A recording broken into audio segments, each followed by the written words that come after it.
زمانہ جاہلیت میں کفار عرب کا یہ دستور تھا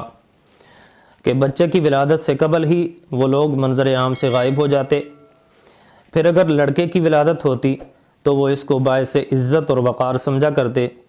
اور اگر بچی کی ولادت ہوتی تو وہ اس کو باعث نفرت اور باعث عار سمجھتے۔ اور وہ لوگ جہالت میں اس حد تک جا چکے تھے کہ بچیوں کو زندہ دفن کر دیا کرتے، یا پھر بعض لوگ اس حد تک پہنچ چکے کہ پہلے بچی کو جان سے مار ڈالتے اور پھر اس کو مٹی میں دبا دیتے۔ قرآن کریم میں ہے وَإِذَا بُشِّرَ أَحَدُهُمْ بِالْأُنثَىٰ، اور جب ان میں سے کسی ایک کو بیٹی کی خوشخبری سنائی جاتی، ظَلَّ وَجْهُهُ مُسْوَدًّا وَهُوَ كَظِيمٌ، تو اس کا چہرہ بے رونق ہو جاتا اور وہ دل ہی دل میں کڑتا رہتا۔ يَتَوَارَى مِنَ الْقَوْمِ مِنْ سُوءِ مَا بُشِّرَ بِهِ، جس چیز کی ان کو خبر دی جاتی اس کی عار کی وجہ سے وہ لوگوں سے چھپتے رہتے۔ پھر أَيُمْسِكُهُ عَلَىٰ هُونٍ أَمْ يَدُسُّهُ فِي التُّرَابِ، یا تو ذلت کی وجہ سے اس کو زندہ رکھتے یا پھر اس کو مٹی میں دبا دیتے۔ اور اللہ رب العزت کیا فرماتے ہیں؟ أَلَا سَاءَ مَا يَحْكُمُونَ، خوب سن لو کہ وہ بہت برا فیصلہ کرتے ہیں۔ وہ لوگ بچی کو زندہ دفن کیوں کرتے؟ بعض مفسرین نے اس کی وجہ یہ لکھی کہ وہ بچی کو باعث فقر و فاقہ سمجھتے کہ اب ساری زندگی اس بچی کو ہمیں کما کما کر کھلانا پڑے گا۔ یا بعض مفسرین نے اس کی یہ وجہ لکھی کہ ان کا یہ عقیدہ تھا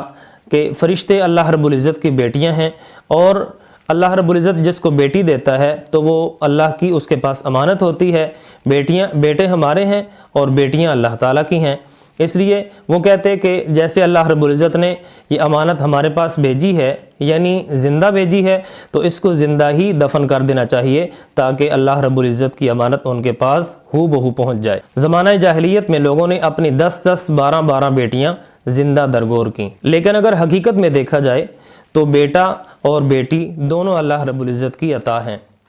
اللہ رب العزت اپنی حکمت اور مصلحت کے پیش نظر جس کو جو چاہتے ہیں عطا فرماتے ہیں۔ اللہ رب العزت فرماتے ہیں یَهَبُ لِمَن يَشَاءُ إِنَاثًا، کہ جس کو وہ چاہتے ہیں بیٹیاں دیتے ہیں، وَيَهَبُ لِمَن يَشَاءُ الذُّكُورَ، اور جس کو وہ چاہتے ہیں بیٹے عطا فرماتے ہیں،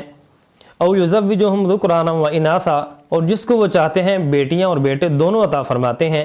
وَيَجْعَلُ مَن يَشَاءُ عَقِيمًا، اور جس کو وہ چاہتے ہیں بے اولاد رکھتے ہیں۔ عموماً دیکھنے میں یہ آیا کہ جب بیٹے کی ولادت ہوتی ہے تو لوگ بڑی خوشیاں مناتے ہیں، اپنے دوست احباب اعزاء و اقارب کو اطلاع کرتے ہیں، مٹھائیاں بانٹی جاتی ہیں، اور بیٹے کے لڑکے کے عقیقے کے خوب انتظامات اور شاندار عقیقے کیے جاتے ہیں، اور پھر لڑکے کی پرورش کا خاص انتظام کیا جاتا ہے، اور اس کے ساتھ ساتھ ذرا سا بھی بیمار ہو جائے تو فوراً ڈاکٹر سے رجوع کیا جاتا ہے۔ اس کے برعکس جب بیٹی پیدا ہو جاتی ہے تو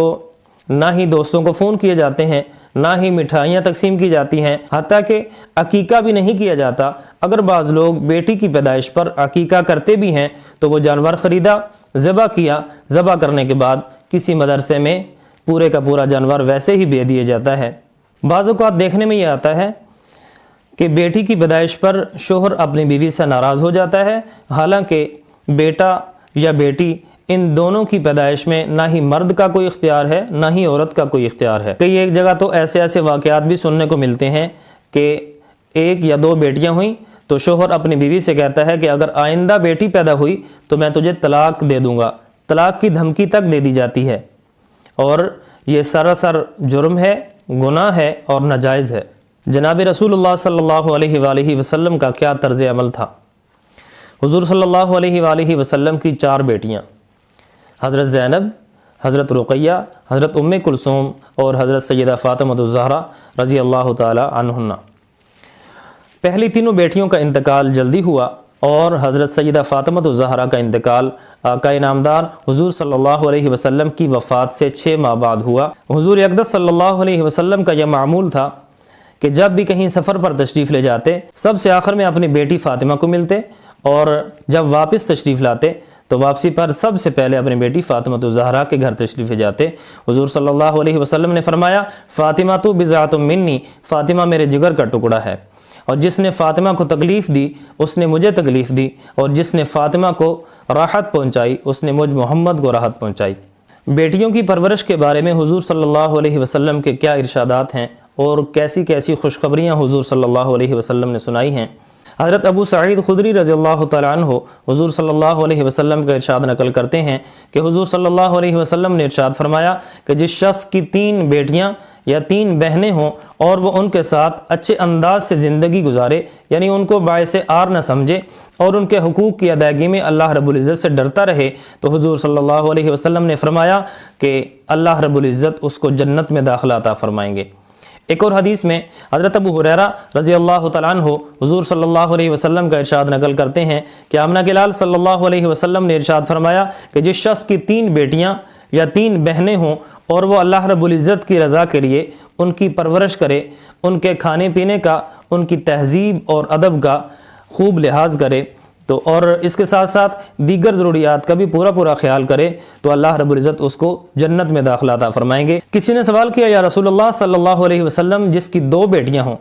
تو اس کے بارے میں کیا حکم ہے؟ حضور صلی اللہ علیہ وسلم نے فرمایا کہ اس کے لیے بھی جنت ہے۔ کسی نے سوال کیا یا رسول اللہ صلی اللہ علیہ وسلم جس شخص کی 1 بیٹی ہو تو وہ کیا اس اجر عظیم سے محروم ہو جائے گا؟ حضور صلی اللہ علیہ وسلم نے فرمایا جس شخص کی 1 بیٹی ہو اور وہ اس کی اس انداز سے پرورش کرے تو اس کے لیے بھی جنت کا وعدہ ہے۔ حضرت عائشہ صدیقہ رضی اللہ تعالیٰ عنہ ارشاد فرماتی ہیں کہ حضور صلی اللہ علیہ وسلم نے ارشاد فرمایا کہ جس شخص پر لڑکیوں کی پرورش اور ان کی دیکھ بھال کی ذمہ داری ہو اور وہ اس کو صبر و تحمل سے انجام دے تو فرمایا کہ یہ لڑکیاں اس کے لیے جہنم سے آڑ بن جائیں گی۔ ایک اور عظیم الشان فضیلت سماعت فرمائیں، حضور صلی اللہ علیہ وسلم نے فرمایا کہ جس کی 2 یا 3 بیٹیاں ہوں اور وہ ان کی اچھے انداز سے پرورش کرے اور جب وہ نکاح کے قابل ہو جائیں تو اچھی جگہ ان کی شادی کرے، تو فرمایا کہ میں اور وہ شخص جنت میں اس طرح داخل ہوں گے کہ جس طرح 2 انگلیاں